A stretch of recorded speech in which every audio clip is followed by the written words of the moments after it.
čáru, jít pořád za mnou. Jo, máš po Filipovi nějaké. A rovně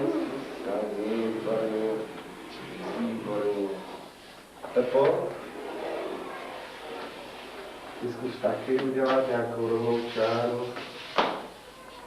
Můžeš si sednout z druhé strany Pavla. Ne, chceš sem, nebo sem? To se vyber. Tak.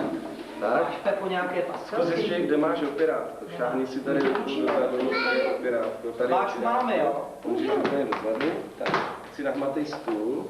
Výborně. Můžeš, ale my ti půjčíme. Tak dobrá, si prokoupě a vezmu čistý papír. Tam.